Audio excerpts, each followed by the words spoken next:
Atelier Nano? On attaque. Alors,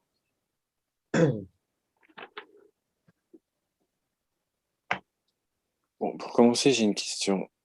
Oui, on commence. Tout le monde est à l'aise un peu avec le nano sur la notion de ce que c'est. Vous voyez un peu l'image globale, basique.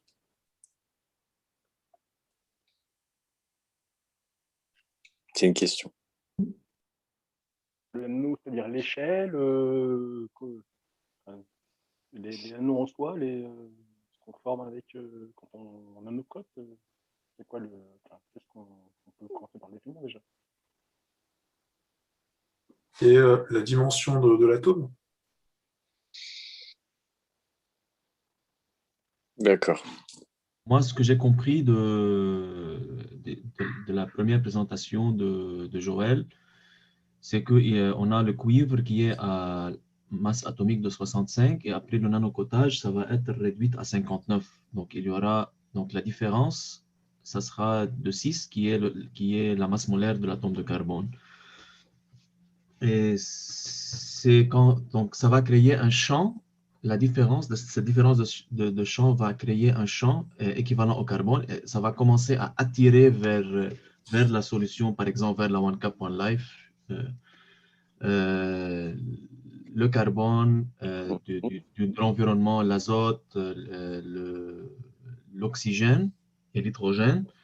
Et ça va se former sur la surface des acides aminés et ça va se condenser au fond sous la forme de gaz qui est un supraconducteur à la température ambiante.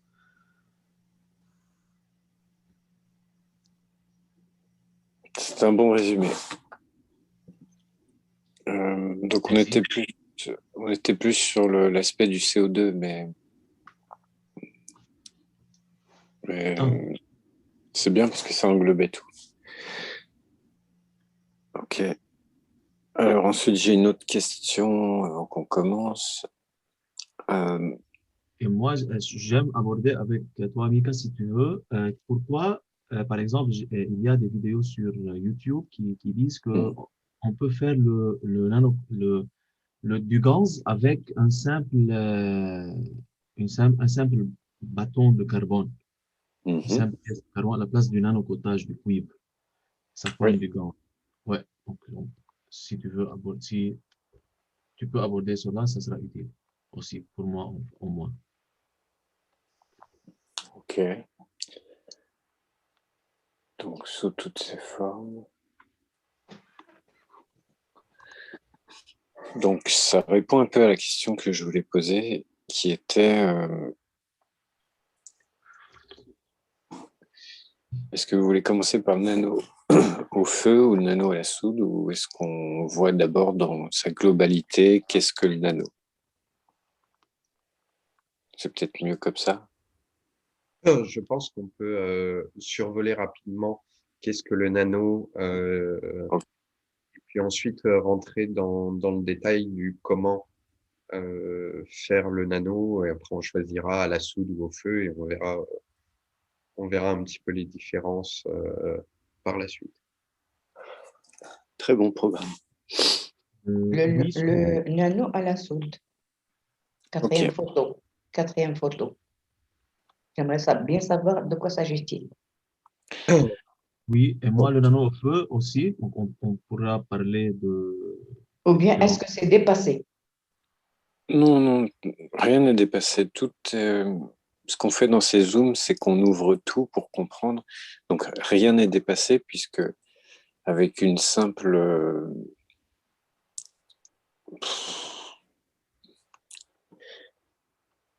comment dire? On est ici pour essayer d'apprendre à comprendre. C'est-à-dire que on va spécifier par rapport au nano, mais en réalité, on pourrait très bien prendre un exemple d'un insecte dans la nature ou d'un nuage ou d'une interaction entre êtres humains. L'idée, c'est de comprendre qu'est-ce que l'ouverture et donner et recevoir. C'est les clés essentielles. Tout le reste, c'est simplement une manière d'accéder à cette chose. Et en fait, en réalité, c'est qu'on n'y accède pas. C'est qu'en fait, on crée la condition pour que ce soit ainsi. Donc, quelque part, un petit peu à la manière des alchimistes, c'est au travers de ça, comprendre ce qu'on est en essence. Donc, rien n'est dépassé. Comme c'est la totalité de l'existence, personne n'aura jamais ce qu'on dirait faux. Personne n'aura jamais faux. Il n'y a pas de danger, c'est simplement des ordres de magnitude. C'est de la puissance. Est-ce qu'on peut supporter cette puissance? Si c'est trop puissant par rapport à nous, on peut être foutu. Mais si on sait comment gérer cette force, ben c'est du bien en fait. Ça nous paraît plus comme du mal. Donc en fait, le bien et le mal n'existent pas vraiment. Donc rien n'est dépassé. C'est plutôt suivant ce qu'on veut faire, on va utiliser tel truc. Voilà. Suivant ce qu'on veut faire, on va utiliser tel autre truc. Disons la soude, disons le feu.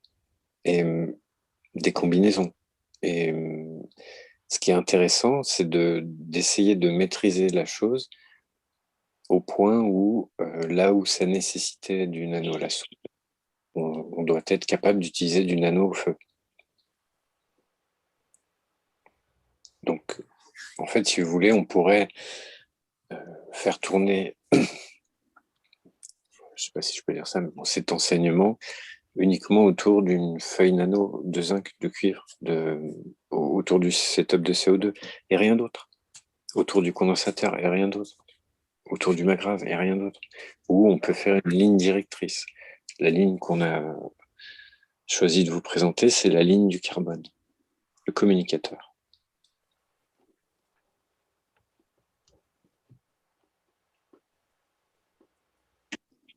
Ce qu'il faut comprendre, c'est que dans l'essence de la technologie, ce qu'on fait, c'est qu'on ouvre le plasma. Comment on ouvre le plasma? De différentes manières. On positionne, on a le magnétique et le gravitationnel. Le magnétique, il donne, le gravitationnel, il reçoit. Mais en fait, il reçoit parce qu'il attire. Mais c'est dans sa physicalité, puisque en fait, dans l'échange de champs, dans la balance des champs, c'est un compromis entre tu me donnes ce dont tu n'as pas besoin et je te donne ce dont je n'ai pas besoin. Et secondairement, vient entrer en jeu la taille, la masse, le poids, les ordres de grandeur, le plus, le moins, l'alcalin, l'acide. Ça, c'est les gradients qui vont déterminer arbitrairement en fonction de la supériorité arbitraire, donc suivant le fractal. Ça veut dire que quelque chose qui est très gros est supérieur à quelque chose qui est très petit, mais seulement en taille. Ça ne veut pas dire qu'il est supérieur en puissance. Ce qui veut dire qu'on peut avoir un très gros qui soit nourri par un très petit. Donc, à cette même image, on a le soleil qui nourrit la terre et l'âme qui nourrit l'homme. Finalement, l'âme est tout petit si on l'imaginait comme un petit point au centre. On n'imagine pas en tant que champ en rayonnement, et à ce moment-là, elle est immense. Et si on l'imagine comme un siège, il est tout petit. Et l'homme est à l'extérieur. Et le soleil et la terre est à l'extérieur. C'est quelque part dans son niveau de création, c'est comme si quand on regarde le soleil, on voyait l'âme de la terre. Ça se passe de la même manière dans l'endroit et l'envers, comme on vient de le voir, dans le macrocosme et le microcosme. C'est-à-dire qu'aussi bien qu'on a vu que le soleil était en couche extérieure, et que finalement la Terre était en couche extérieure par rapport au soleil, mais on pourrait imaginer, c'est pas le cas, mais on pourrait imaginer que c'est son âme et que du coup il serait dans son intérieur, et c'est comme l'homme dont vous voyez cette image. Et ça, les uns pour les autres. C'est-à-dire que si je prends un setup, je mets deux plaques et j'obtiens un champ, comme tu disais, et j'obtiens quelque chose. Donc si le soleil c'est la première plaque, quelle est la deuxième plaque? La deuxième plaque, si on prend la Terre, la deuxième plaque, c'est un mouvement d'un autre univers. Ça prendra 3 couches. Ou ça, la plus proche, la plus agréable, celle qui match, celle qui a la bonne longueur d'onde. Un trait et un autre trait qui ont une taille différente, ils ont une longueur d'onde différente, donc une fréquence différente.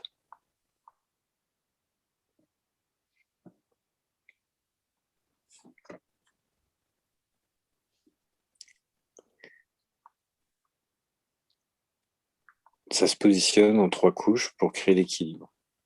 Dès qu'on a 2 couches, on en crée une troisième au centre. Mais suivant le milieu, imaginons qu'au milieu, ce soit que il n'y a pas d'eau, de sel ou je ne sais quoi, c'est pas qu'on va pas créer un champ, mais c'est que du coup, on crée une condition où l'environnement entre plus en compte, peu importe ce que ce soit. Et du coup, il y a interaction. Ça crée les 3 couches. Quand on fait le nano... Oui, allô? Oui, la couche au milieu, c'est une couche qui est invisible. Oui, par exemple, là, il n'y a rien sur l'écran. Je mets une plaque. Il n'y a rien et une plaque. OK. Je mets une deuxième plaque. Il n'y a rien et 2 plaques. Et l'espace entre les 2 plaques. Et L'espace. l'espace autour et l'espace autour. Donc, j'ai 3 couches. Et par exemple, ce simple fait, tu mets des matières de transition.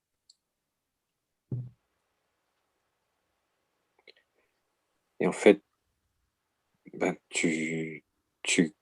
ça te permet de créer la vie. C'est-à-dire que à partir du moment où tu as rempli cette condition, ben, imagine que ça, c'est un os vu en coupe. Tu as l'os, là, tu as l'os spongieux, le nano, l'os spongieux, le nano, et puis tu vas créer dans son centre la moelle avec la lymphe et tout ça. À nouveau une couche de nano et la matière physique.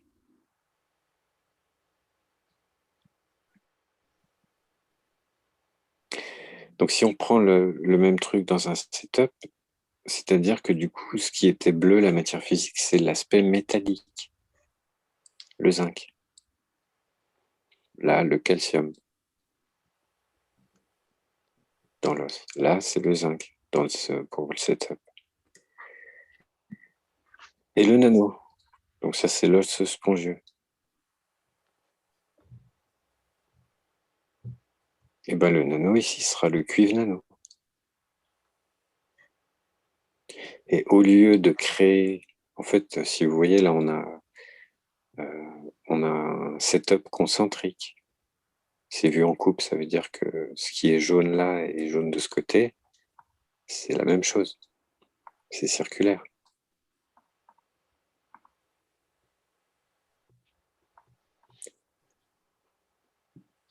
La même chose pour ce qui est bleu.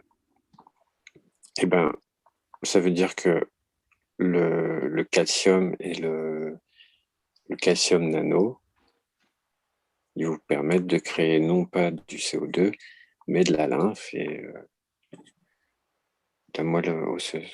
Donc vous créez le sang. Donc en fait, vous avez l'hémoglobine, mais finalement, vous pouvez comprendre que vous passez par le calcium pour créer l'hémoglobine. Vous voyez le truc? Donc en fait, ça sert à ça le nano. On peut prendre un matériau n'importe lequel, on le nanocote, peu importe comment on le fait. Qu'est-ce que ça veut dire? Ça veut dire qu'on a pris sa structure et on l'a fait des petits trous dedans quelque part. Mais pas seulement. Dans la réaction, on a changé d'isotope. Ça veut dire qu'on avait un métal qui avait une masse, et un autre métal, enfin le même, mais qu'on a nanocoté, peu importe la façon, il a changé de masse atomique sur sa surface. C'est plus les mêmes atomes. L'espace, oui, Pardon, vous dites quand le nano cote de oui, n'importe quelle façon, n'importe quelle façon. oui, Ça veut dire quoi? What does it mean? ok. Un cuivre, Oui, un morceau de cuivre. oui. Si on le laisse, on le prend, on le polit, il est brillant, il est nickel. Si je le laisse aux intempéries, Mhm. il va devenir oxydé, mais s'il est dans les bonnes conditions un peu sèches, il va pas forcément s'oxyder, comment dire, faire de l'oxyde de cuivre, devenir vert. Mhm. Il va se recouvrir d'une petite pellicule marron très foncée. Il s'est nanocoté. Ça veut dire que sa surface, elle s'est oxydée. En fonction de l'environnement, donc comme le désigne Johan, que ce soit un soleil, que ce soit de l'humidité, le reflet de la lune au travers de la rosée, ça a une action qui est soit acide, soit alcalin. Clair maintenant. Et l'équilibre entre l'acide et l'alcalin, c'est le sel. Et le sel, c'est le corps, c'est la physicalité, le cristal du sel. Pourquoi?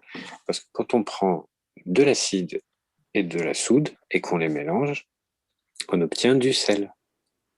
On prend de l'acide chlorhydrique et de l'hydroxyde de sodium, on obtient du chlorure de sodium. Donc, encore une fois, c'est 3 couches. De l'acide, de la soude, ça nous donne du sel. Et en fait, c'est parce que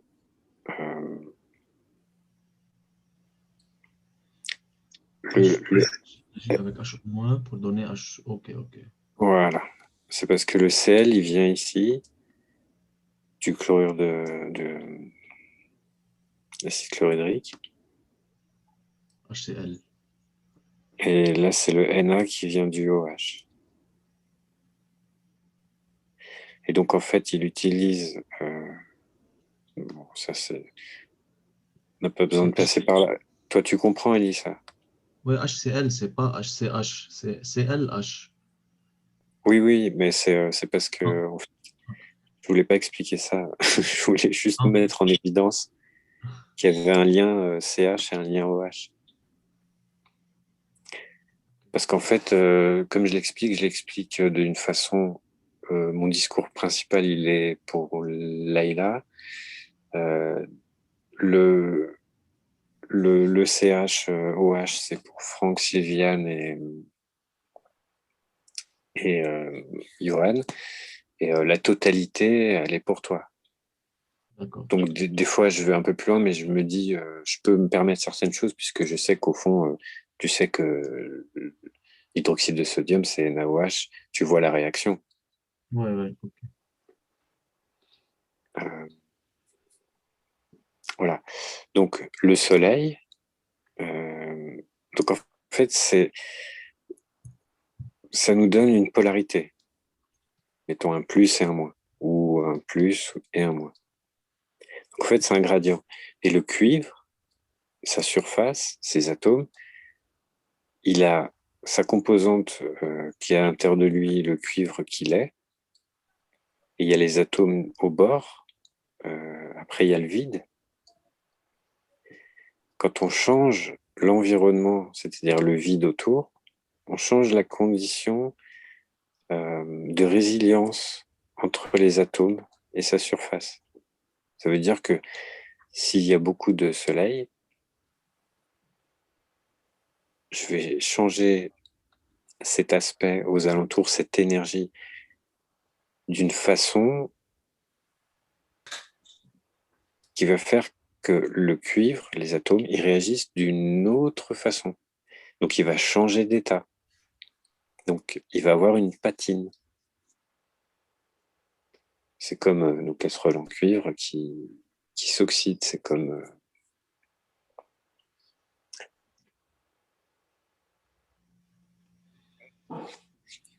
Ok, donc tout matériel qu'on le met juste en contact avec son environnement, ça va s'oxyder finalement.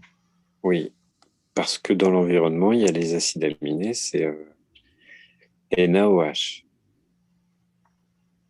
Dans l'environnement, c'est-à-dire dans l'environnement, je veux dire à, Euh, bah, l'air ambiant, à l'air ambiant. oui, COHN, les acides aminés, l'oxygène, le carbone, Ok, ok. l'hydrogène, l'azote. Et donc cette réaction, c'est à cause de quoi? De Ah, l'oxydation. oui, pourquoi ça s'oxyde? C'est parce que les choses telles qu'elles sont, que ce soit vous, moi, tout évolue. Pourquoi? Parce que, en fait, c'est assez fixe. Vous voyez, vous avez de l'or. De l'or, c'est de l'or. Ça change pas, ça reste de l'or. Ça Hmm. s'oxyde pas. Mais si vous voulez l'oxyder, vous pouvez, mais si vous le laissez comme ça, il s'oxyde pas. Qu'est-ce qui fait qu'il reste ce qu'il est? Le temps passe, le temps passe, le temps passe et le machin, il vieillit pas. Dans 1000 ans, il aura oxydé tel un cuivre pour nous, mais j'imagine que c'est une question de temporalité. La temporalité est très longue sur l'or. Mais effectivement, c'est bien que tu le soulignes, tu as raison. Mais ce qu'on essayait de voir, c'est un gradient beaucoup plus court. On a ce métal qui reste du métal. Il se trouve que le cuivre est un peu plus sensible au COHN de l'environnement, les acides aminés dans les gaz qui nous environnent. Hmm. Le cuivre, il est plus sensible par rapport à sa masse atomique, sa structure, ce qu'il constitue. L'or l'est un peu moins, mais comme le souligne Johan, il le sera quand même. C'est donc la proximité des champs qui, qui sont émanés des constituants de la matière qui interagissent, c'est-à-dire que l'environnement, tous ces gaz, tous ces acides aminés, ils rayonnent des champs comme un aimant. Le cuivre, il rayonne un champ. L'ensemble donne et reçoit, ça veut dire qu'ils absorbent aussi des champs. Ok.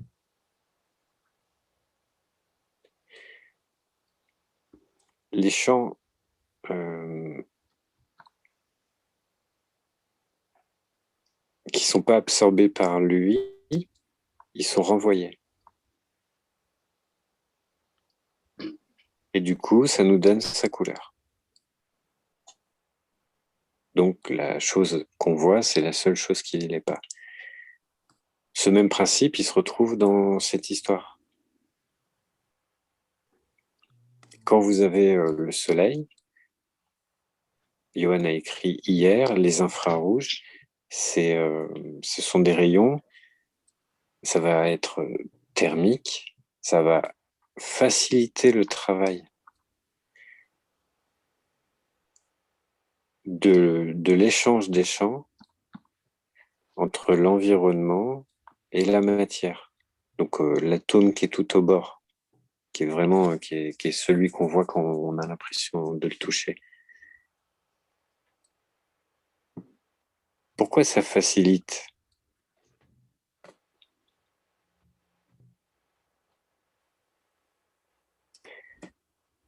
Parce que la chaleur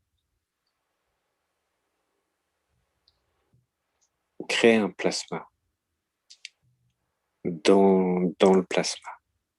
Ça ouvre le plasma. Donc vous prenez une petite flamme et puis vous regardez cette flamme et au-dessus de cette flamme, vous voyez des petites, comme un mirage.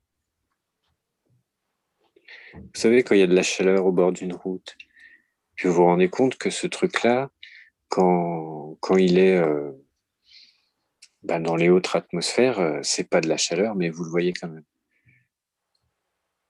C'est la manifestation du plasma. C'est-à-dire que c'est pas un mirage, c'est la manifestation du plasma. Qu'est-ce que ça veut dire? C'est que ce que nous, on appelle le vide autour de vous, vous mettez vos deux mains, il y a du vide entre vos deux mains. Vous les touchez, il y a du vide. Ce vide-là, avec le rayonnement, vous l'ouvrez. Et vous pouvez le percevoir avec vos yeux. Vous l'avez déformé. Vous l'imaginez le truc? Parce qu'en fait, vous créez un courant de plasma.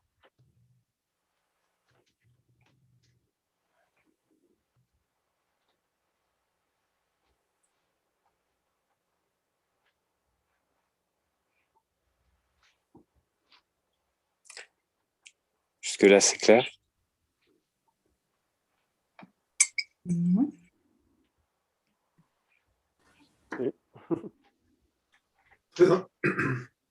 Beaucoup C'est très intéressant. intégré. Mika, est-ce que tu peux répéter l'idée de on ouvre le plasma? Oui, yes, c'est cool, ça, c'est intéressant. Je m'ennuyais moi-même de ce que je disais. Alors, Par exemple, tu as dit que le plasma, c'est invisible, en principe. On voilà, peut le voir. c'est tellement l'essence des choses que ça n'a ni forme, ni couleur, ni odeur, ni fréquence. Ah, C'est au-delà de la fréquence. La fréquence par rapport au plasma, c'est la matière. ok. Donc, tu vois l'atmosphère. L'atmosphère, ce sont des gaz. On les respire. Pour nous, on les respire, on se dit, voilà, tu sais, c'est normal. Mais en fait, c'est comme si on était dans de l'eau, mais on est dans des gaz. Hmm.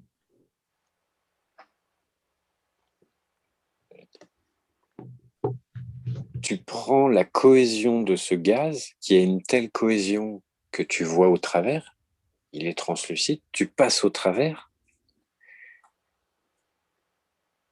tu crées une distorsion dans la cohésion de ces gaz, de ces tissus, de ce vide, de ce rien-là. Tu crées une distorsion et tu la vois. Ça, c'est la manifestation du plasma. C'est-à-dire qu'en fait, le feu, vous avez votre bois,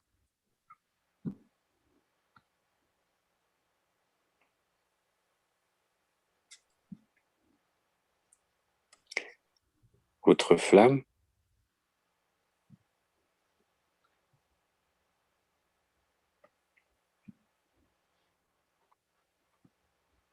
et la distorsion.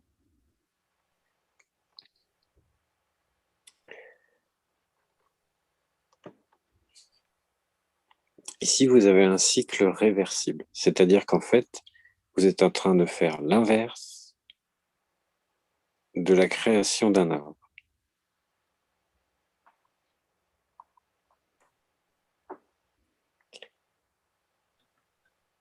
Qui prenait le plasma pour fabriquer le bois. Donc c'est son feu intérieur.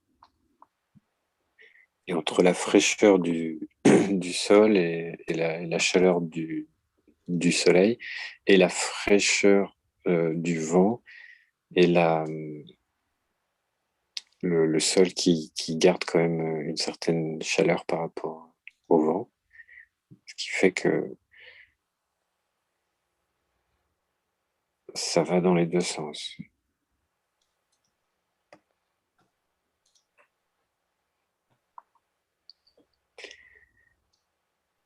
C'est la même chose. Sauf que là, vous l'avez aligné d'une façon où il interagit avec son environnement.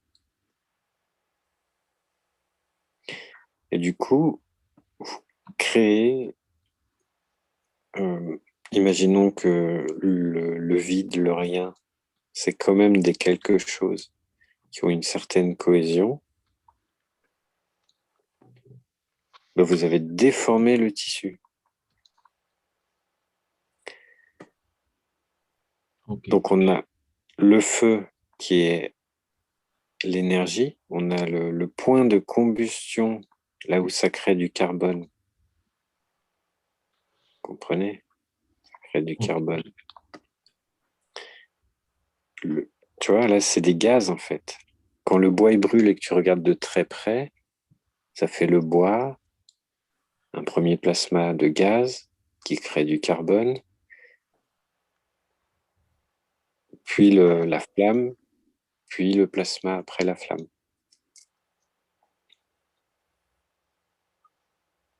Ok. Ok? C'est en chimie. Donc, ici, tu veux dire que par exemple, en chimie, on dit que c'est une réaction exothermique. C'est ça l'énergie qui est dégagée, c'est le plasma en fait. Oui. D'accord. Tu viens déranger le fond ambiant. Donc, il se courbe, il se distend. C'est-à-dire que peu importe ta source d'énergie, quand elle est au niveau du bois, elle a une certaine force. Quand elle est au niveau du carbone, elle a une certaine force. Quand elle est au niveau de la braise, elle a une certaine force. Quand elle est au niveau du feu, le bas du feu qui est bien rouge, il a une certaine force. Enfin, bleu, et une certaine force. Après, et ainsi de suite. Et après, quand il n'y a plus la flamme, quand c'est la limite du plasma de la flamme, il y a, si tu veux, c'est une super fréquence qui tout doucement se ralentit, se ralentit. Tu vois? Donc ça, c'est ta flamme.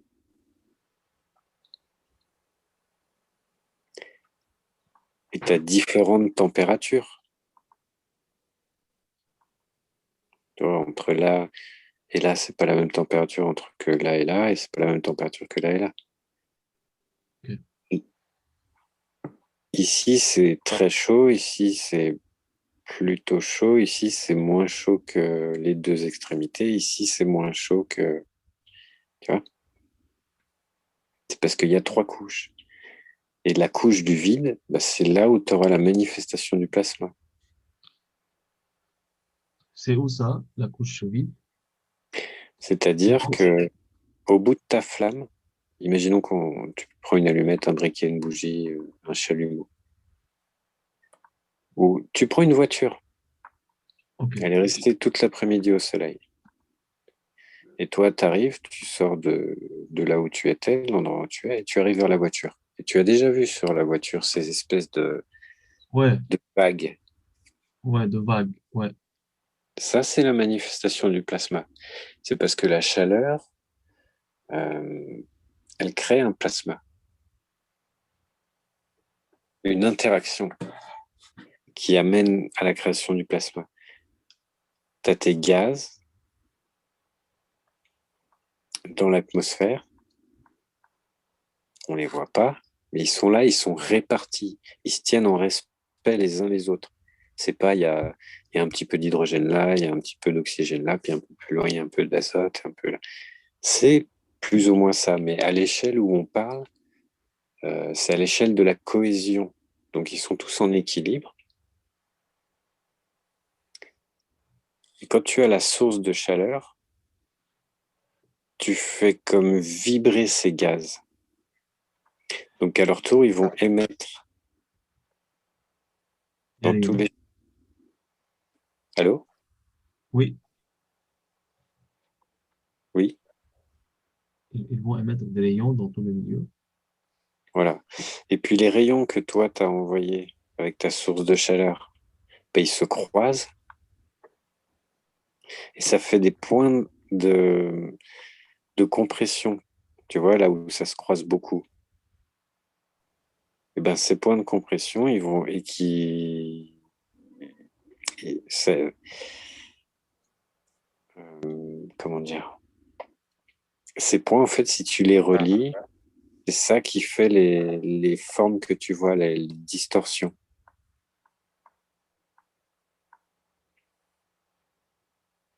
Hmm.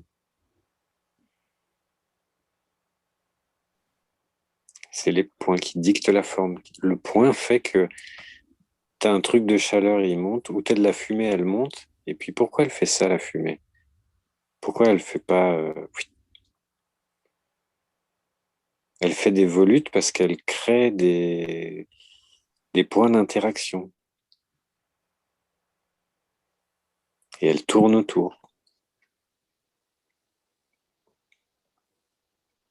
Et on va utiliser la manifestation du plasma pour nanocoter une feuille de cuivre.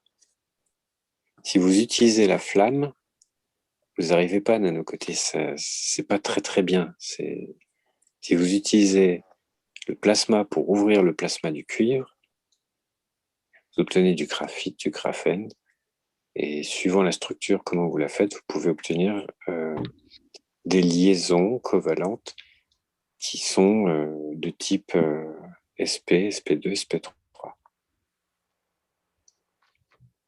On va expliquer ce que c'est. Donc, vous voyez, c'est un simple fait naturel, hein, cette chaleur qu'on voit, cette manifestation. C'est comme le craquage du plasma, c'est l'ouverture du plasma. Quand on veut nanocoter, on ouvre le plasma. Quand je laisse un morceau de cuivre, le plasma est ouvert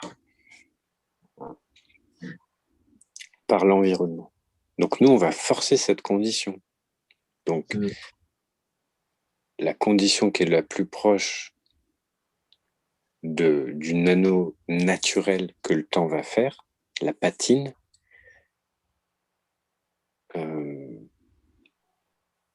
qui est en fait une action du métal qui c'est quelque chose qui sécrète, quelque part, on pourrait l'imaginer comme ça.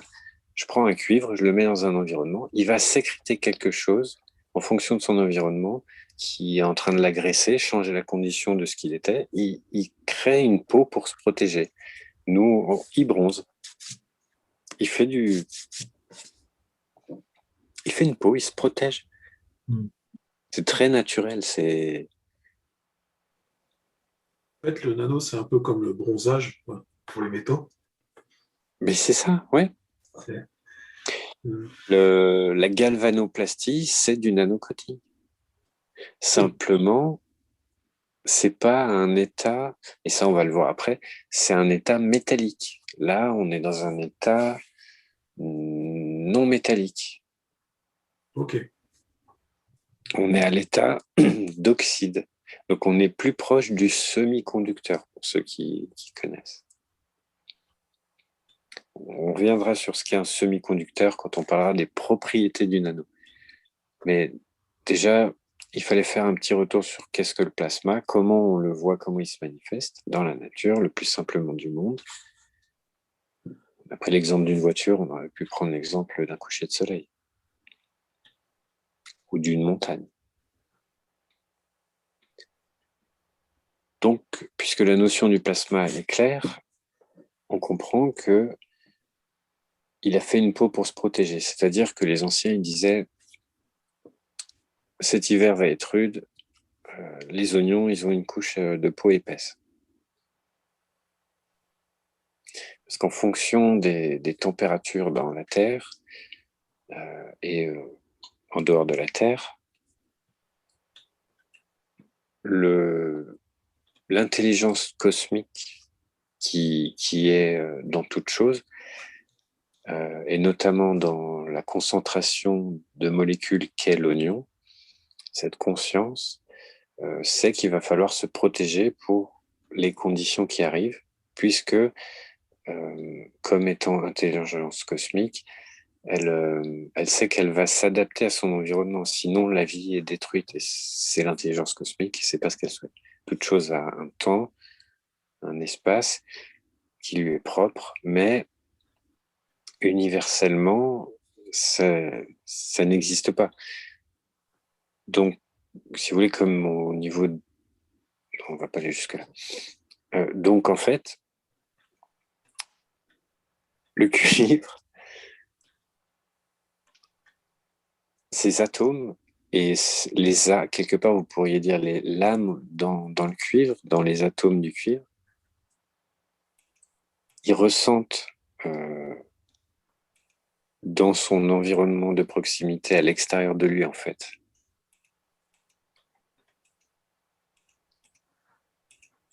Je vais reprendre sur ça. Vous prenez un être humain, vous savez tous ce qu'est l'aura. Donc vous avez une personne et puis vous avez une autre personne. Et puis, elles ne se voient pas forcément les deux personnes, mais une des deux personnes peut savoir que l'autre est mal intentionné ou bien intentionné ou qu'elle est triste ou peu importe. C'est parce que ce champ, l'âme, il est connecté à ce champ et là c'est la même chose. Et par l'intermédiaire du vide,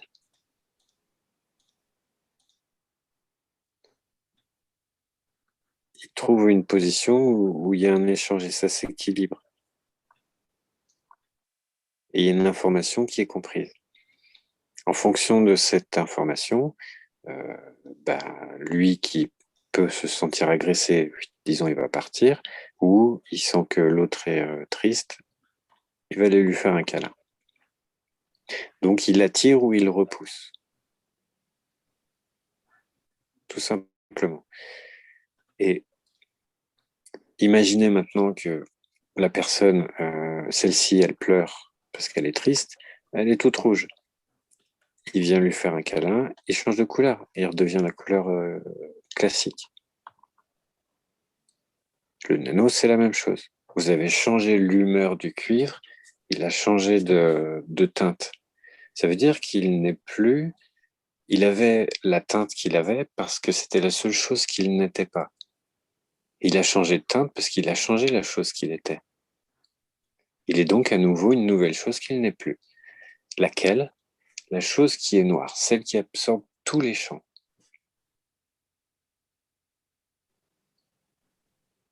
Ça veut dire que c'est la qualité de peau qui a la capacité d'absorber tout le spectre du visible.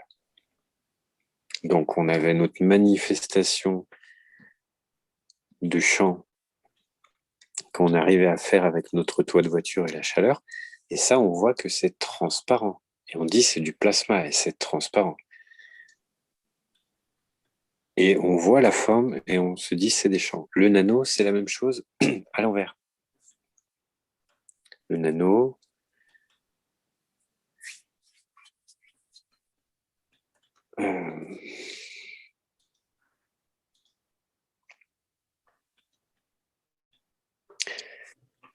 c'est le résultat de l'action du plasma sur la matière.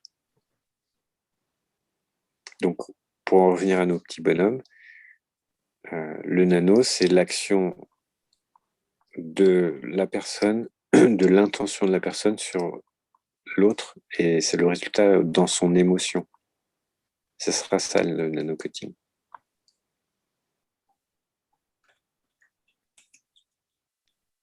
Pas si vous voyez le parallèle. Ah oui.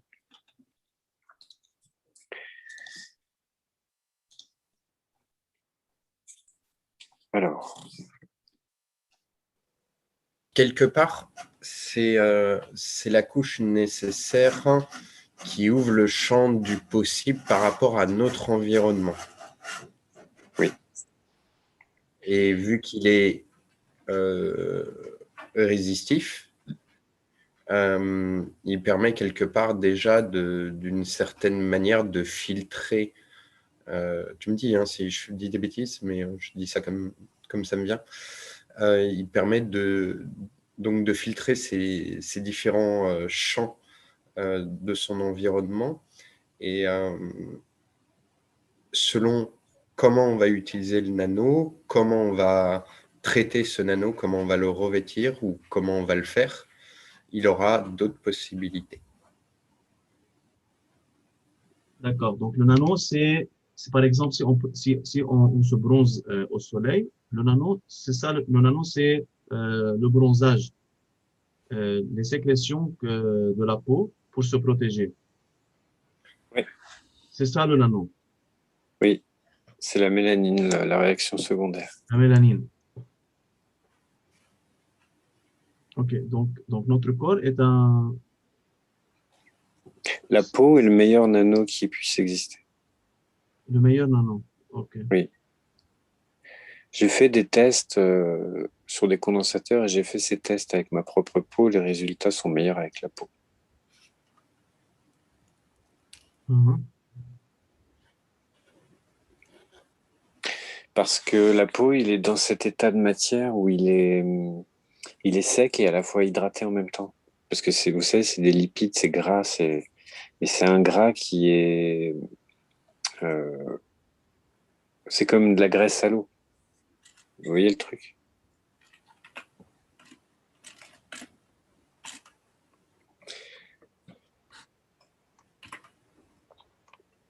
Donc le cuivre, c'est quand même le métal, en fait, c'est la base nanocoutique qui est quand même la qu'on utilise au hasard, qui est noire et qui, du coup, qui peut servir de base à toutes les réactions. Suivant les poids, enfin les masses atomiques, tout ça avec lesquels tu peux jouer. Et que le cuivre et le côté noir, on peut s'en servir de base de manière transverse, non? Enfin, En fait, le cuivre, le nano au cuivre, il est l'exemple particulier parce que on s'en sert beaucoup pour beaucoup d'applications par rapport à l'être humain parce que la physicalité de l'être humain tourne autour du cuivre. Okay. Mais le nano, c'est la peau, c'est l'écorce des arbres. La peau, c'est de tout, des animaux, de tout, absolument tout en fait.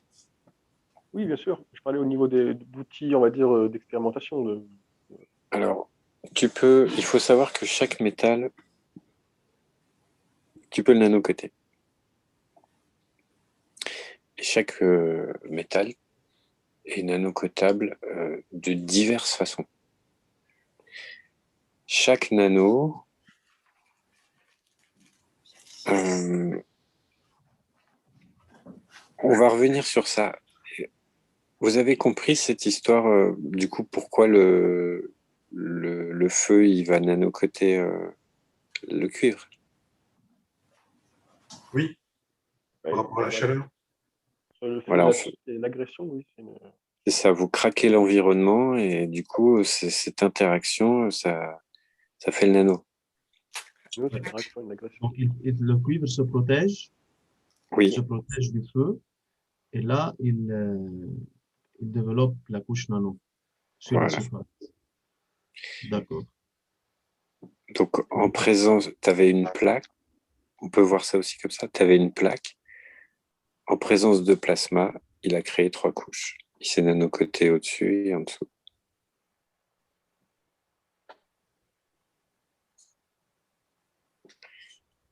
C'est une autre histoire. Alors, je peux poser une question? oui. Un nano qui a été oxydé, je pense qu'on peut le reprendre et le renanocoter, non? Oui, Après l'avoir nettoyé, peut-être le repasser au vinaigre et le renanocoter derrière. Absolument tout est faisable. Il sera encore plus fort, non? Oui, alors après, ça dépend sur quelle fréquence. Et du coup, pour répondre à ta question, on va revenir à ce qui répond à la question enfin, à ce que disait Vincent. Et c'est aussi la question que beaucoup de personnes se posent, je pense. Alors, le cuivre, c'est des atomes, ok?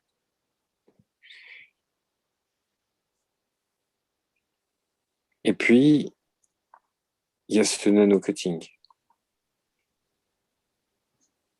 Alors, dans le cuivre, les atomes, ils sont très rapprochés.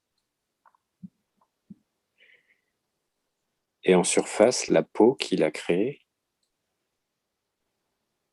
une peau pour se protéger, elle est beaucoup plus espacée. Pourquoi? Parce que pour se protéger de la chaleur, il a créé une condition où il pouvait ventiler comme les pores de notre peau. Vous voyez? Parce qu'il a besoin de s'exprimer de l'intérieur vers l'extérieur. Il a besoin de respirer, et il respire de l'extérieur vers l'intérieur.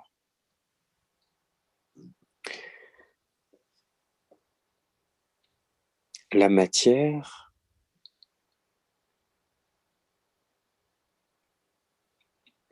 si vous voulez de la matière très pure, vous devez l'appauvrir en oxygène. Si vous voulez ouvrir la matière, vous laissez de l'espace, donc vous laissez entrer l'oxygène quelque part. Vous voyez, c'est une image. C'est pour essayer de vous amener doucement à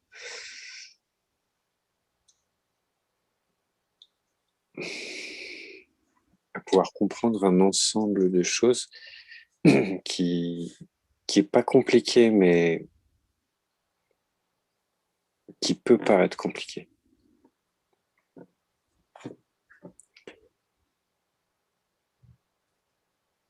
On expliquera ça tout à l'heure. Donc, le cuivre, sous le nano, il a besoin de respirer. Chose extraordinaire, c'est qu'en réalité, si on observe de très près, il y a un espace entre le cuivre et le nano.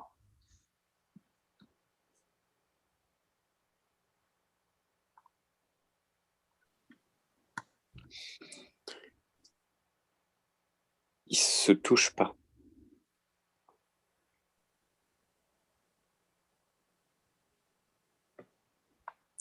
Ils sont maintenus comme des aimants.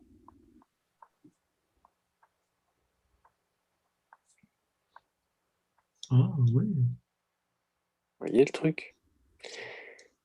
On doit avoir des documents avec des photos. On vous montrera ça. Vous pouvez le voir, c'est facile à voir. C'est pour ça que le nano, quand il est bien fait, il est vraiment très difficile à enlever. Il est très difficile à enlever. Oui, très, très, très difficile. Ah, bien vu, Johan.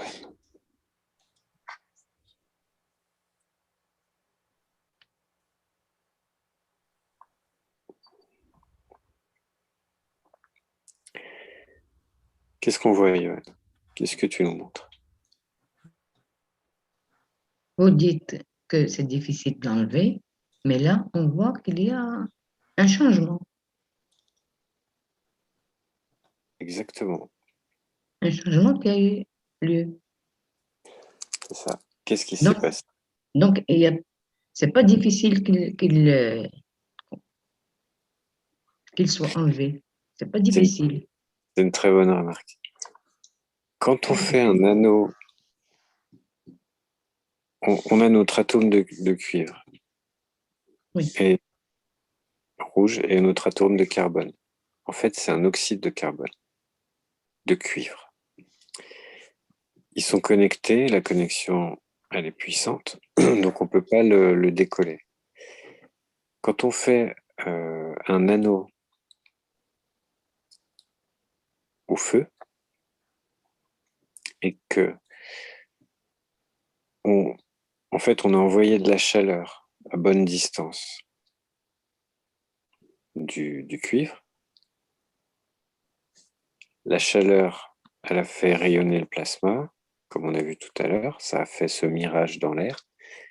Au travers des gaz CO, HN. Il a utilisé l'énergie de l'hydrogène, la connexion entre le carbone, puisque c'est du carbone, et l'azote qui est du carbone 14. Donc, il utilise ça pour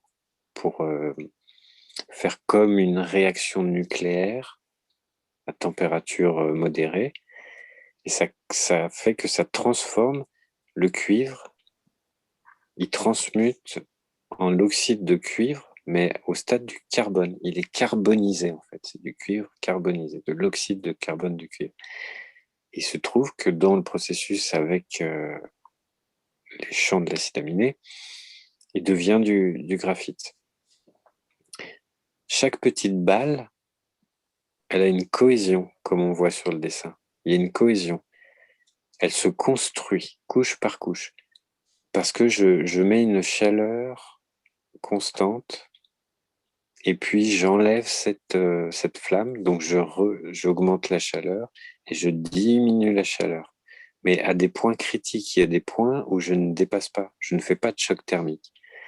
Quand on fait un choc thermique, c'est-à-dire qu'on va le chauffer beaucoup, beaucoup, beaucoup, et puis on va le laisser refroidir très vite. Michael, Oui. Oui. Excuse-moi, je me permets de t'interrompre. Je pense que j'ai une vidéo qui pourrait appuyer en fait ce que tu expliques. Ok, yes. Pour mettre en partage, en fait, c'est écran partagé, c'est ça? Pendant qu'un autre. Ah oui, d'accord. Celui-là. Vous l'avez? Ouais. Parti. Allez.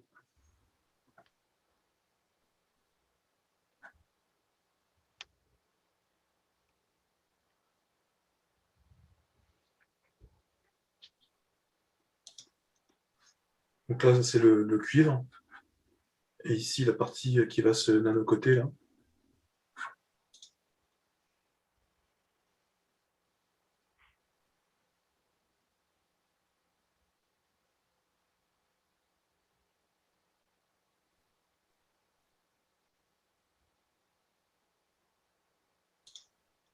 Là, donc, le cuivre ici, les atomes qui sont sollicités avec la modification de l'environnement par les caustiques. Donc ça bouge. Et ça forme ça.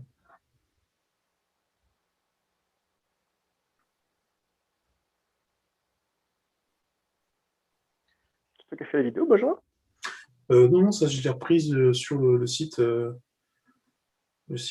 Cache Fondation. J'ai trouvé ça super parlant, donc du coup, j'ai récupéré. C'est monoatomique, c'est un monoatome, donc c'est un atome Ouais. singulier. Ah ouais, juste un atome qui se détache en fait du reste.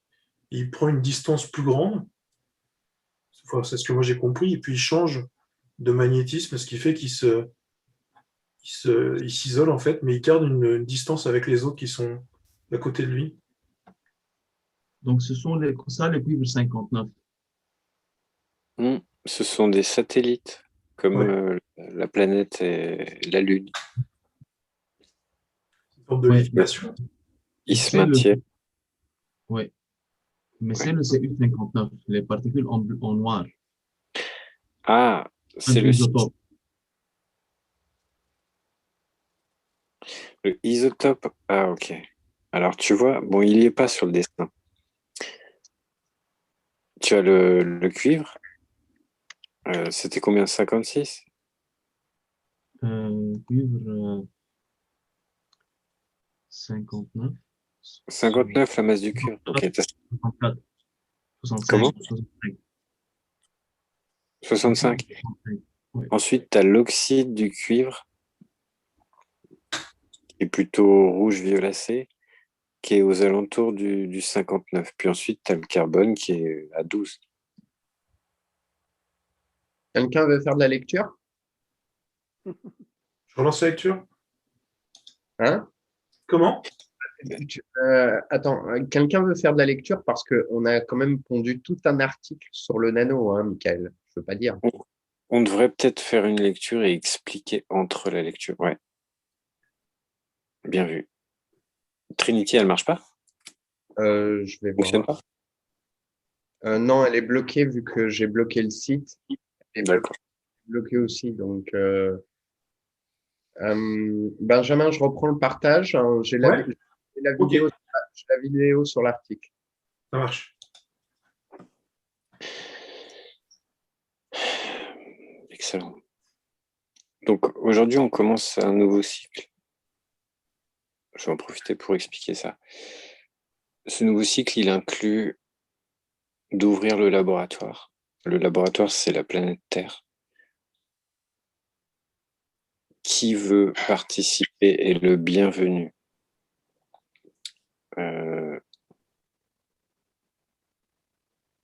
Vous savez, on ne donne pas une Ferrari à un enfant.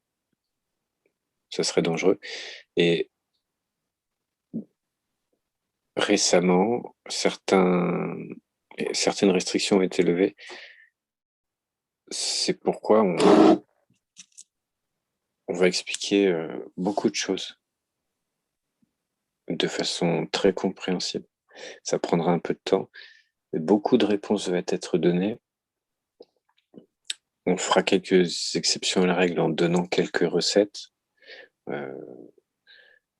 On évite de donner des recettes en général puisqu'on essaye de faire jouer la créativité de chacun. L'idée, c'est si tu as compris le principe, tu vas pouvoir créer quelque chose qui sort de ton esprit, qui n'est absolument pas polarisé par qui que ce soit ou quoi que ce soit. Ça, c'est vraiment l'expression de toi-même. C'est comme un grand chef de cuisine. Si tu as le nez, si tu as l'odorat et le goût, tu fais la soupe. Ouais.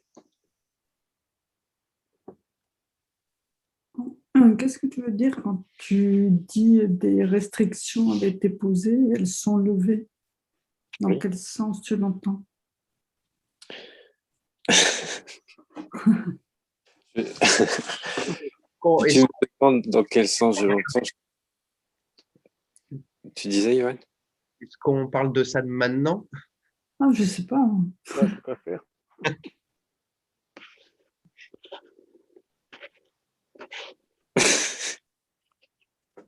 Michael, c'est toi qui vois. Hein. On est comment? Élie, t'es comment? Quel est l'état de fatigue de tout le monde? Très bien.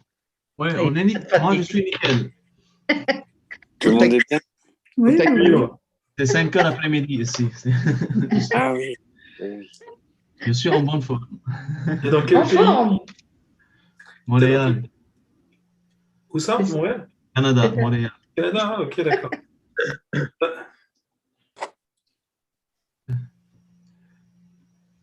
C'est l'après-midi, le temps fait beau. Il fait beau temps ici. Encore de la neige? Ouais, un peu. Un peu encore? Mais ça se termine. Ok. Ça se termine.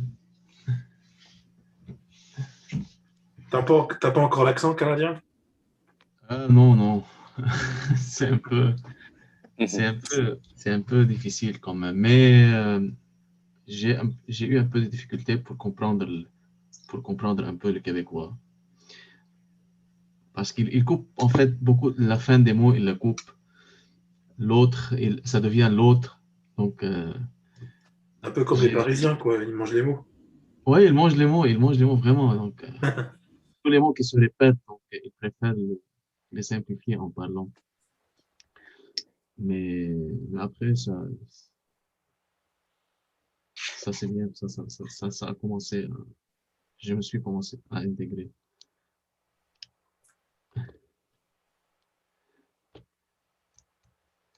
Quelqu'un a lu cet article? Ah non. Ah, non, moi, je ne l'ai pas lu. Pas non plus, je sais pas si- Bon, qui s'y colle?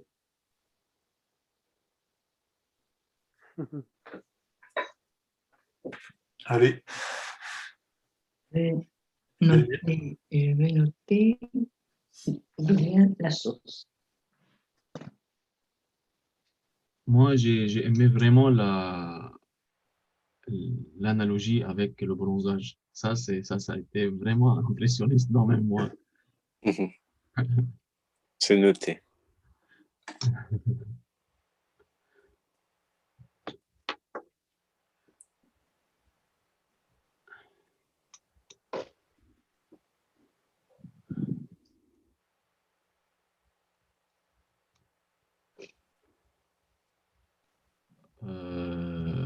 Mika, Oui, à propos du nanocotage, on a vu que sous le feu, donc sous les gradients de température, différents gradients de température d'environnement, euh, ça crée plusieurs.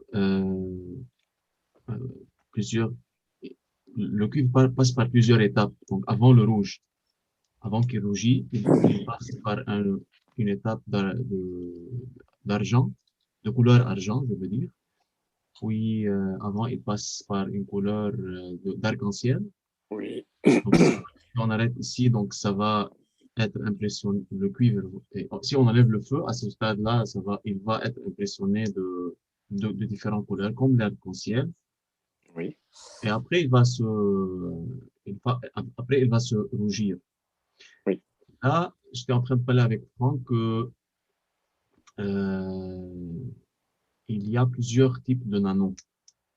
Et, il a fait attention qu'il y a plusieurs types de nanos euh, qu'on peut atteindre avec le feu. Et oui. là, il y a plusieurs cours sur YouTube, chacun donne son expérience. Il y a des gens qui disent que il faut attendre, il faut pas atteindre le rouge. Il y a M. Kesh avec la One Cup One Life, il a dit qu'il faut atteindre le rouge avant de l'autre côté. Donc, en fait, Alors, quelle est la différence? One Cup One Life, c'est exceptionnel. On est dans un cas d'urgence. Donc, le nanocotage au feu pour One Cup One Life, on crame parce qu'on lui fait pratiquement on lui fait pas beaucoup de couches en fait à la bobine centrale. Mais on lui fait une couche qui est efficace pour One Cup One Life. Sinon, pour faire du nano, t'emmènes jamais ton cuivre rouge. Ah, ok. Ok, donc, ok, d'accord. Euh, le cœur de ton cuivre, euh, on, on veut attaquer, en fait, quand on fait un nano surfaçage au feu, on attaque que la surface. On essaye d'éviter de trop chauffer le cœur euh, parce que on veut avoir une certaine température qui fait que avec l'environnement, tu vas pas avoir un choc thermique, hein. Donc, quand tu fais ton anneau au feu, tu vas monter en température, hein, mais il va falloir que tu redescendes très lentement. Ok.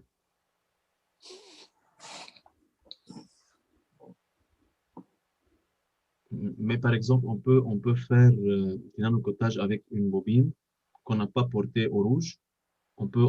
Désolé, on peut l'utiliser on peut l'utiliser, mais est-ce elle va créer le même gaz ou les mêmes propriétés de la One Cup One Life? Oui, en fait, si tu veux, il fait ça pour être sûr que personne loupe son anneau. C'est-à-dire qu'il va à un point de fusion, puisque comme tu as plusieurs fils et que c'est du fil très fin, et que tu l'amènes au rouge, il se crée une condition entre les fils où ils se permettent les uns les autres. Si tu veux, regarde, quand tu Ah, fais ton cuivre et que tu le chauffes, le nano, il se fait. Si tu chauffes trop vite, comme dit Johan, enfin que tu refroidis trop vite, le nano, il craque.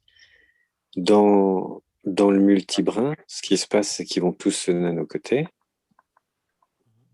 Et puis, il va peut-être craquer un petit peu à l'extérieur. Mais comme les autres fils, par leur présence, ils protègent thermiquement les fils du centre, au centre, tu as des tubes nano.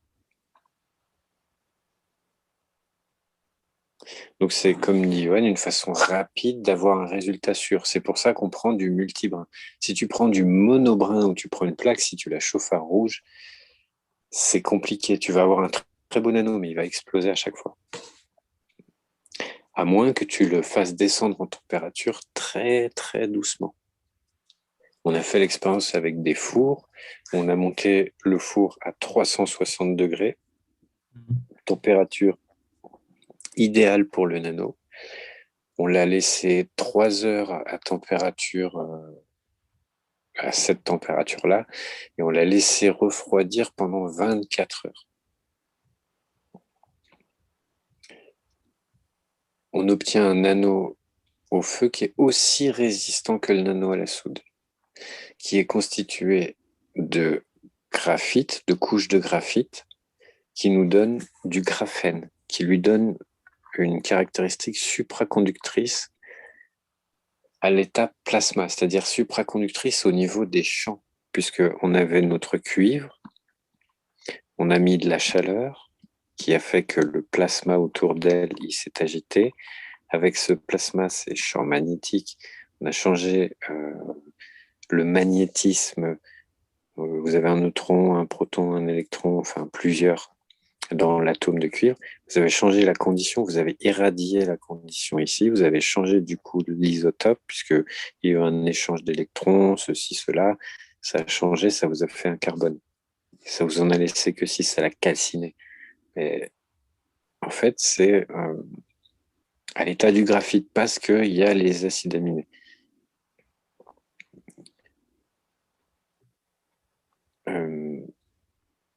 En fait, ça te fait donc une couche de graphite. Et puis, comme tu en as une deuxième, ça fait le graphène. Une troisième, une quatrième. Alors, quand tu as 2 couches,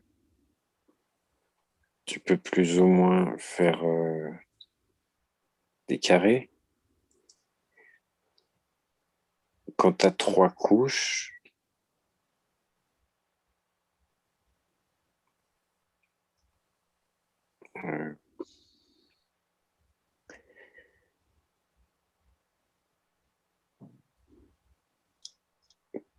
tu fais toujours ta structure carrée partout, mais c'est-à-dire que, comment dire, si tu veux, tu as aussi des triangles du coup, mais à partir de 3 couches, c'est plus la même distance et puis tu en as un qui est libre au centre.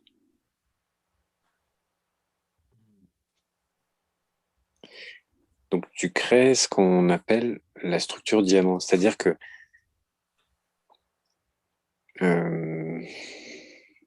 t'as pas formé des triangles, mais toutes ces petites balles qui sont mélangées, en fin de compte, hypothétiquement, tu as la forme, enfin non, potentiellement, tu as la forme du triangle, la forme hexagonale, la forme, tous ces trucs-là. Les atomes entre eux,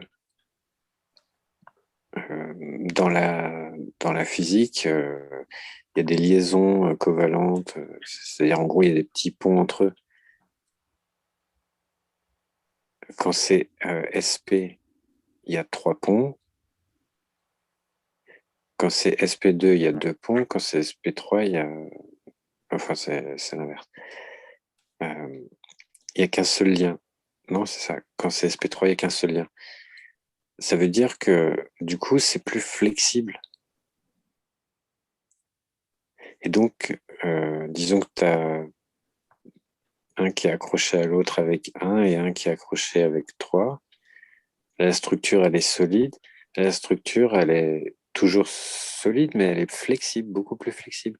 Donc, ça veut dire que si je mets un plasma, une vibration, il y a une vibration aussi.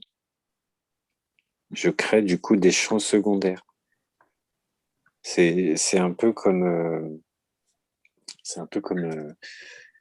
je sais pas, ça va peut-être pas vous parler, mais c'est... je vais pas entrer dans les détails.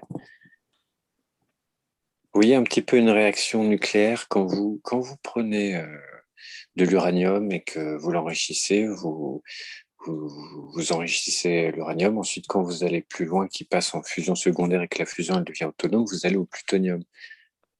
Quand on est au plutonium, c'est ce qu'on appelle c'est du nucléaire militaire. Le nucléaire civil, c'est l'uranium. La charge de puissance est différente. Sa masse atomique est plus fusible, plus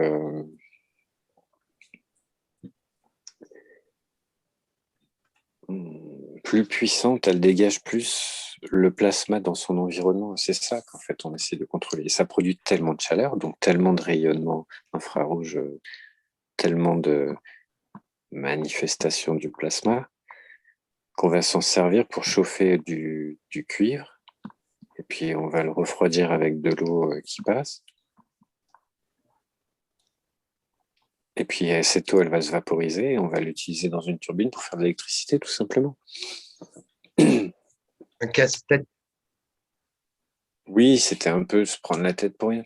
L'avantage du plasma vu par Monsieur Cash, c'est qu'on supprime toutes les composantes. On supprime la turbine, on supprime l'eau, on supprime beaucoup de choses, sauf la radioactivité. Si on veut faire un spaceship, en fonction des travaux de Monsieur Cash, on est obligé de passer par le nucléaire. Vous comprenez? C'est-à-dire que le réacteur Cash, nous on l'appelle le réacteur Cash. Son vrai nom, c'est le Grapo. Le Grapo, c'est un réacteur nucléaire iranien.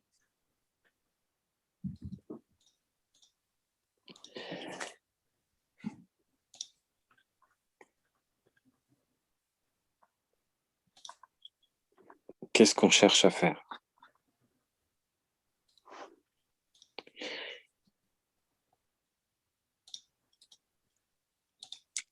Comme on le voit sur le petit nano, il y a des champs. C'est-à-dire qu'en fait, chaque petit atome a une magnétosphère autour. Et pourquoi? Parce qu'il y a deux champs, un champ interne, tout ça, et puis ça se recourbe. Bon, bref, on ne va pas rentrer dans ce détail, mais ça crée sa magnétosphère. Et comme il est dynamique, il y a une inertie qui s'en développe. C'est pas différent de l'énergie globale d'un sous-jacent dans l'atome à un électron, un proton, tout ça dans ce truc. C'est pareil à un système solaire. Il y a une force invisible qui les tient entre eux. Dans l'atmosphère, il y a ce même truc. Dans un réacteur nucléaire, c'est la même condition, sauf que simplement, on a pris des masses atomiques bien plus lourdes pour faire une condition de plasma bien plus puissante et qui va emmener à une scintillation. Parce que les rayons qui seront développés vont aller au-delà de l'extrême ultraviolet. C'est-à-dire qu'il y a l'ultraviolet, celui qui va, au niveau du nano, il va vous donner un cancer de la peau. C'est-à-dire que c'est un plasma tellement fort qu'il va construire. C'est-à-dire que si vous arrivez à nanocoter de cette façon, vous allez faire des cristaux d'oxyde de cuivre. Vous n'allez plus faire de l'oxyde de carbone.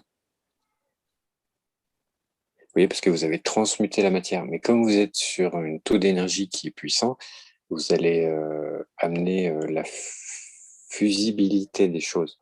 Donc, vous allez, c'est un peu le principe de faire germer des cristaux quand vous faites un semi-conducteur, par exemple.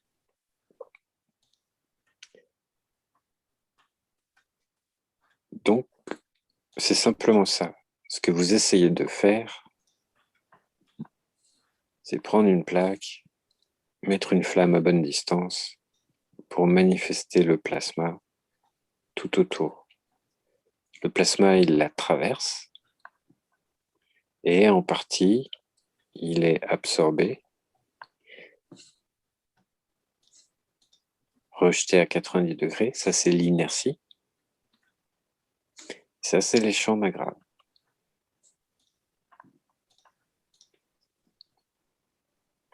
C'est la même chose quand vous faites ça que la création d'un univers.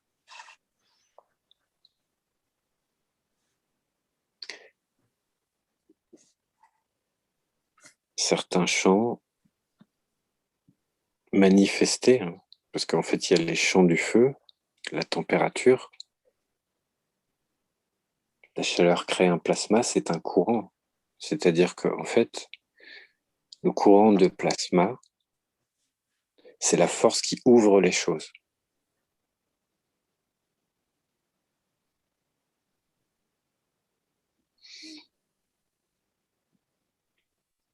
C'est cela qui vous donne la possibilité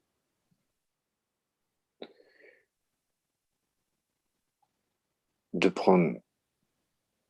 manifester le plasma et de le filtrer, de le ralentir à la fréquence que vous voulez, c'est-à-dire à la fréquence du feu, à la fréquence de l'eau, à la fréquence de la pomme, à la fréquence du cuivre, à la fréquence de l'amour, à la fréquence de la joie, à la fréquence d'un os pour le faire repousser.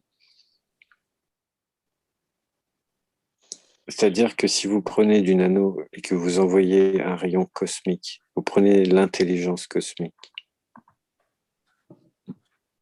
prenez du nano et vous le mettez de façon à ce que ce nano, il guide, vous le mettez sur un support, ce nano, pour qu'il guide et qu'il amplifie quelque chose.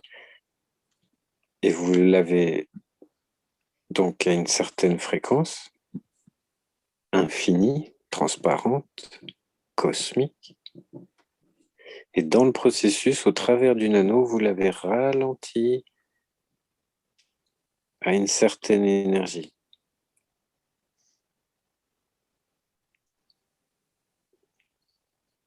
Et quand elle rencontre les 3 couches de la peau de l'être humain,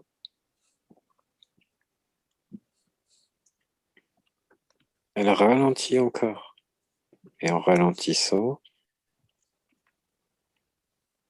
elle change de couleur et puis ça veut dire qu'elle change d'effet, elle change de...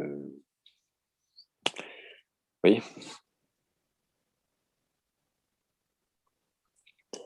Donc en fait, tout est une question d'ordre de magnitude.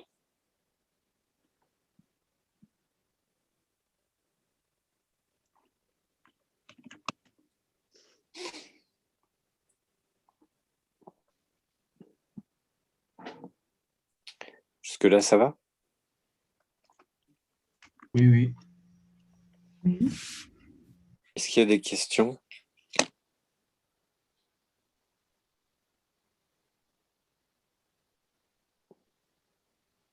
N'hésitez pas, peu importe la question.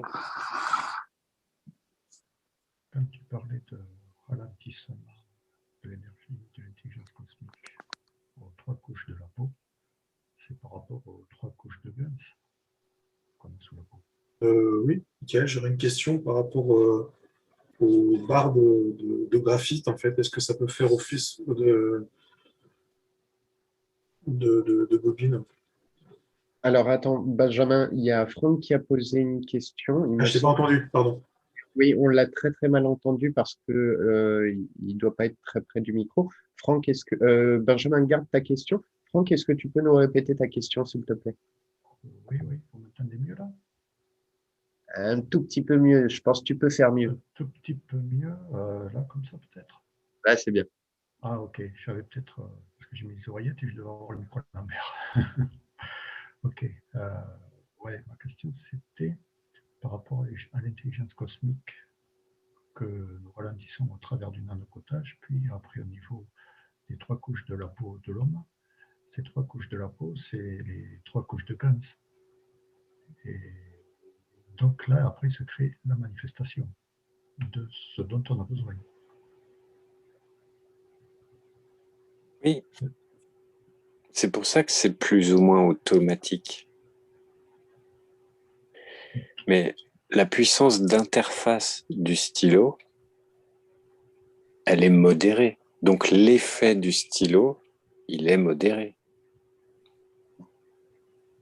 Oui, C'est pour ça qu'en ajoutant l'intention, tu rajoutes ton propre champ d'intelligence cosmique.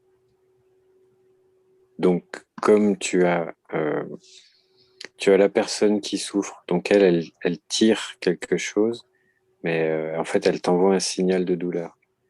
Et tu as l'intelligence cosmique qui répond au travers du stylo, le stylo qui répond, et toi qui envoies.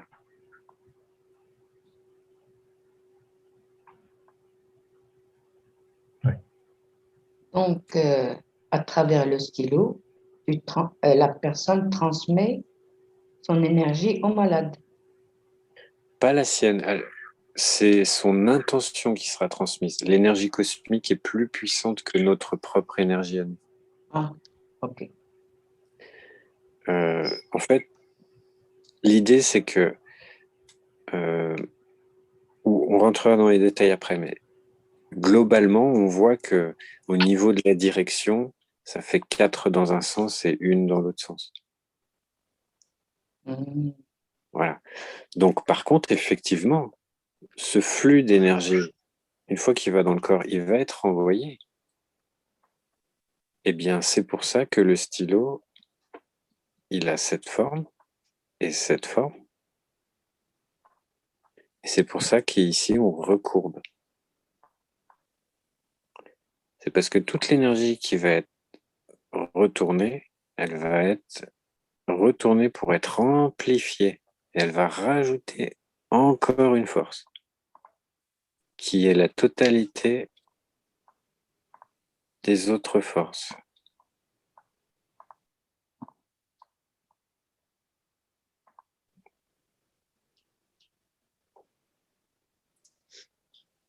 C'est l'équilibre de la balance. On a, comment on va dire ça?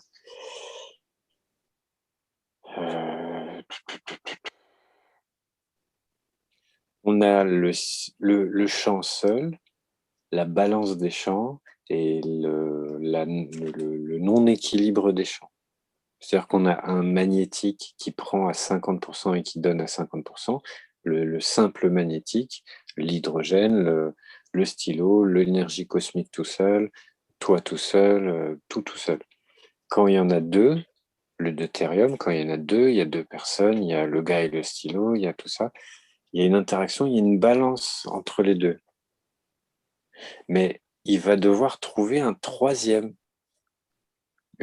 couche, c'est-à-dire, donc on a notre premier, c'est un champ seul, peu importe lequel que ce soit, l'intelligence cosmique, l'intention dans ce stylo, l'intention du gars, l'énergie au travers d'eux, c'est-à-dire celle qui est demandée par l'autre. Donc l'autre, il est là, il se manifeste. Il y en a deux.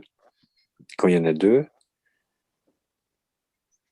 c'est la balance des champs. Donc ils vont trouver un équilibre. Dans le processus, la globalité de l'environnement derrière, il fait la troisième couche. Parce que comme nous, on a voulu résoudre le problème ici, la résultante, elle est renvoyée. Pour pas créer quelque chose ici, à cause que la nature du plasma, c'est ainsi, il trouve une troisième couche autour, la plus proche, peu importe qu'elle soit des milliards de kilomètres. Il trouve une couche pour dire j'ai 3 couches. Donc nous, on devrait devenir la manifestation de ça. On ne le sera pas, tout simplement parce qu'on a mis une boucle de retour, une rétroaction. Le fait de recourber, ça renvoie. Cette simple forme, c'est la même chose qui se passe dans le champ magnétique de la Terre. Comment il se crée? Qu'est-ce qui donne la gravité de la Terre? C'est exactement ce principe-là. Est-ce que ça répond à ta question? Oui, merci Michael. Ok. Et est-ce que ça répond à ta question, Laïla aussi? Ce que je voulais demander, par exemple, un magnétiseur, Oui. quand il va soigner une personne, il récupère tout le mal qu'elle a. Oui. Et lui, quand il récupère ça, ça va où? Est-ce qu'il l'absorbe ou bien il l'évacue? Il l'évacuera de toute façon. Après, c'est à lui de voir s'il l'évacue à la Terre ou il l'évacue... Moi, je pense la terre. en général, oui, ça sera la Terre. Ça peut être une prise de terre ou ça peut être au travers de l'eau. C'est ça. Le- Retour à la- la source. Oui. Mais en fait, tu sais ce qui te protège dans cette histoire, c'est que ton petit bonhomme, il a de la peau. C'est du Oui, nano. Le stylo, il est nano-coté. bien sûr. Donc c'est du nano. Le troisième personne, il est nano-coté, c'est du nano. Donc en fait, c'est juste que les champs, ils s'accrochent. Mais en fait, ils sont protégés par ce qu'on appelle la barrière de Coulomb. C'est impénétrable.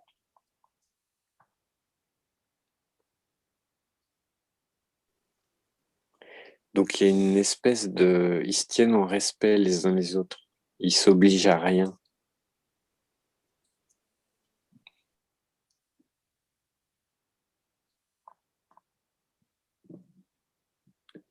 Quand on prend... C'est la même chose avec les virus.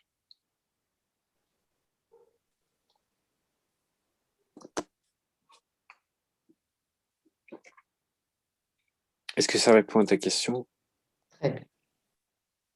Ok. Alors, Benjamin, tu avais une...